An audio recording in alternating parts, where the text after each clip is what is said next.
ধূমপান ছাড়তে শেষ পর্যন্ত কি কৌশল নিলেন তুরস্কের ইব্রাহিম ইউসেল? যে কোনো কিছুতে আসক্তি ভালো নয়, তার মধ্যে ধূমপানের কথা না বললে নয়। চাইলে অনেকে এটি সহজভাবে ছাড়তে পারে না। অনেক কম সংখ্যক মানুষ রয়েছে যারা ধূমপানের আসক্তি সফলভাবে ত্যাগ করতে সক্ষম হয়েছেন। এরকম একজন ব্যক্তি হচ্ছেন তুরস্কের ইব্রাহিম ইউসেল। প্রায় 11 বছর আগে ধূমপান থেকে বিরত থাকার জন্য তিনি মাথায় একটি খাঁচা পরে থাকতেন। 2013 সালে তুরস্কের এক প্রতিবেদনে বলা হয়েছে 26 বছর ধরে ইব্রাহিম ধূমপানে আসক্ত ছিলেন। তিনি বেশ কয়েক দফায় ধূমপান ত্যাগ করার চেষ্টা করার পরেও তা পারেননি। প্রতি বছর তিনি 3 সন্তানের জন্মদিন এবং নিজের বিবাহবার্ষিকীতে পরিবারকে ধূমপান করবেন না এমন প্রতিশ্রুতি দিলেও কয়েকদিন পর আবার ধূমপান করা শুরু করতেন।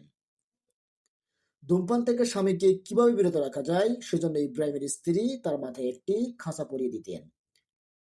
মাথায় খাঁচায় পরিহিত ইব্রাহিমের নানা ছবি সামাজিক যোগাযোগ মাধ্যমে ছড়িয়ে পড়ে। ছবিতে দেখা যায় ধূমপান থেকে বিরত থাকার জন্য তার স্ত্রী এ পথ বেছে নিয়েছেন এবং ওই খাঁচার চাবি থাকতো তার স্ত্রীর কাছে। খাবারের সময় হলে তিনি তা খুলে দিতেন।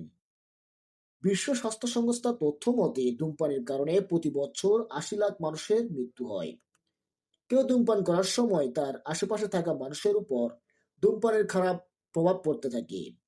এতে বছরে বিশ্বে 12 লাখ মানুষের মৃত্যু হয়। বিদেশি বিনিয়োগকারীদের বাংলাদেশে আরও বেশি বিনিয়োগ করার আহ্বান জানিয়েছেন প্রধান উপদেষ্টা অধ্যাপক ডাক্তার ইউনূস। বিনিয়োগ প্রক্রিয়া সহজ করার কথা উল্লেখ করে তিনি বলেন, উন্নত বিনিয়োগ পরিবেশ, আন্তর্জাতিক ব্যবস্থা ও বিনিয়োগ বাড়াতে বাংলাদেশ এখন প্রস্তুত।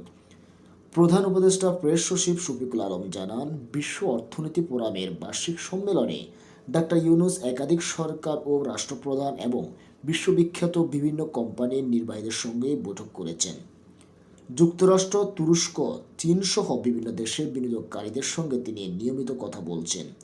বাংলাদেশের বিনিয়োগ উপযোগী পরিবেশের কথা তুলে ধরে তিনি বিনিয়োগ করার আহ্বান জানান তাদেরকে।